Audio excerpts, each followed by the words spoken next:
प्यारे दोस्तों, कब्र की पहली रात हमारे साथ क्या होगा? क्या हर कोई कब्र का दबाव, भींचना महसूस करेगा? वो दबाव कैसा होगा?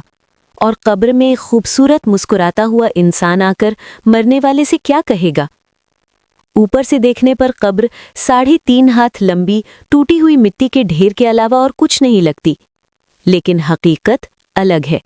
इस छोटी सी कब्र के अंदर तूफान, आग और चीखें हो सकती हैं, या फिर जन्नत का बाग, विशाल बगीचे और जन्नत की खुशबूदार हवाएं हो सकती हैं। फिर भी हम बाहर से कुछ महसूस नहीं करते, क्योंकि इस छोटी सी कब्र के अंदर एक बहुत बड़ी दुनिया है।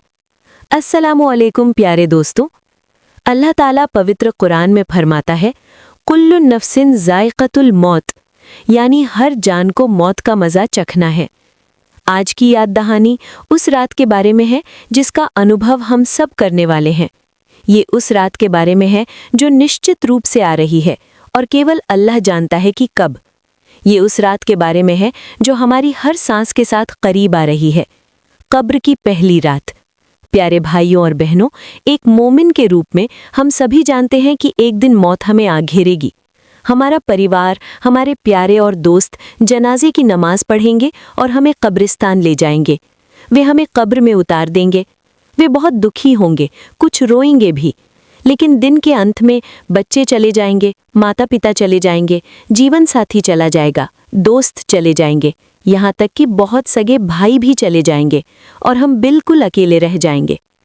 सबके चले जाने के बाद अल्लाह के रसूल ने हमें बताया कि एक दबाव आएगा जिसे हर इंसान महसूस करेगा। उस कब्र का हर शरीर कब्र की भींच को महसूस करेगा, लेकिन ईमान वालों के लिए वो भींचना एक माँ के गले लगने जैसा होगा जिसने अपने बेटे या बेटी को लंबे समय से नहीं देखा है। बहुत ही कोमल, सुंदर, प्यार और ममता से भरा हुआ, लेकिन वो दबाव होना ही है। फिर हम अपने परिवार के सदस्यों और दोस्तों के कब्रिस्तान से जाने के कदमों की आहट सुनेंगे और तब 2 फरिश्ते आएंगे। वे शरीर को बैठाएंगे और 3 सवाल पूछेंगे। अल्लाह ताला ने कहा है कि जब फरिश्ते ये 3 सवाल पूछेंगे तो उस व्यक्ति के लिए जो इस दुनिया में साबित कदम था, जिसने संघर्ष किया और अल्लाह को खुश करने की कोशिश की, फरिश्ते उतरेंगे और उन्हें खुशखबरी देंगे। तुम उन लोगों के बारे में चिंता मत करो जिन्हें तुम पीछे छोड़ आए हो, और उस चीज़ की खुशखबरी प्राप्त करो जो अब आ रही है। वे 2 फरिश्ते आपसे पूछेंगे, तुम्हारा रब कौन है, तुम्हारा दीन क्या है, और उस आदमी का नाम क्या था जो तुम्हारे पास भेजा गया था, यानी तुम्हारे पैगंबर कौन है। जो व्यक्ति इस दुनिया में जमा रहा, अल्लाह के रसूल ने एक लंबी हदीस में जिक्र किया है, वो बहुत आसानी से जवाब देगा। तुम्हारा रब कौन है? वो कहेगा अल्लाह। तुम्हारा दीन क्या है? इस्लाम। वो व्यक्ति कौन था जो तुम्हारे पास भेजा गया? वो कहेगा पैगंबर मोहम्मद सल्लल्लाहु अलैहि वसल्लम। इन 3 सवालों की परीक्षा पास करने के बाद अल्लाह की ओर से 5 खुशखबरियों के साथ एक आदेश आएगा। पहला, कब्र को जन्नत के साजो सामान से सजा दिया जाएगा। वो कब्र जो हमें 3.5 हाथ की लगती है, अल्लाह उसे जन्नत से सजा देगा। दूसरा, उस व्यक्ति को जन्नत के कपड़े पहनाए जाएंगे। तीसरा, कब्र में उस व्यक्ति के लिए जन्नत का एक दरवाज़ा खोल दिया जाएगा और उसकी हवाएं उन तक आएंगी। वे उसकी खुशबू महसूस करेंगे और खुशी पाएंगे। चौथा, कब्र को वहां तक चौड़ा कर दिया जाएगा जहां तक नजर जाती है।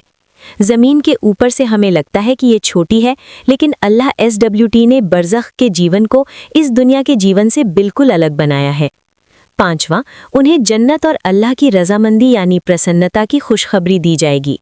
अल्लाहु अकबर। मेरे प्यारे भाइयों और बहनों, हम उस कब्र में अकेले होंगे, और आप जानते हैं हदीस के मुताबिक हमारे साथ क्या होगा? अल्लाह के रसूल सल्लल्लाहु अलैहि वसल्लम ने कहा कि ये खुशखबरी मिलने के बाद एक खूबसूरत चेहरे, खूबसूरत कपड़ों और मीठी खुशबू वाला एक व्यक्ति आएगा। कब्र वाला व्यक्ति पूछेगा, तुम कौन हो? तुम बहुत सुंदर दिखते हो, तुम्हारी खुशबू शानदार है और तुम्हारा चेहरा मुस्कुरा रहा है। तब वो व्यक्ति जवाब देगा, मैं तुम्हारे नेक अमल हूँ। अल्लाहु अकबर। मैं वो नमाज हूँ जो तुमने पढ़ी, मैं वो ज़कात हूँ जो तुमने दी, मैं वो कुरान हूँ जिसे तुमने पढ़ा और याद किया, मैं वो रोज़ा हूँ जो तुमने रखा, मैं वो तहज्जुद हूँ जो तुमने आधी रात में पढ़ी। एक खूबसूरत चेहरे वाला व्यक्ति क़यामत के दिन तक हमारा साथी रहेगा। अल्लाहु अकबर। प्यारे दोस्तों, चूंकि उस तंग ज़मीन में यही हमारा साथी होगा, मुझे नहीं पता कि वहाँ कितनी गर्मी या ठंड है, लेकिन मैं एक बहुत अच्छा साथी चाहता हूँ। मैं उन लोगों में शामिल नहीं होना चाहता जो कहेंगे, ए अल्लाह मुझे वापस भेज दे, ए अल्लाह कृपया मुझे वापस भेज दे, बस थोड़े समय के लिए। अल्लाह पूछेगा, तुम क्या करना चाहते हो? वो कहेगा, ए मेरे रब, मैं पर्दा करना चाहता हूँ। ए अल्लाह, मैं हर नमाज वक्त पर पढ़ना चाहता हूँ। ए अल्लाह कृपया मुझे वापस भेज दे। मैं सदका देना चाहता हूँ, मुझे वापस भेज दे। मैं कुरान पढ़ना चाहता हूँ। मैं अपने माता पिता के साथ अच्छा व्यवहार करना चाहता हूँ। ए मेरे रब, कृपया मुझे वापस भेज दे, बस थोड़े समय के लिए।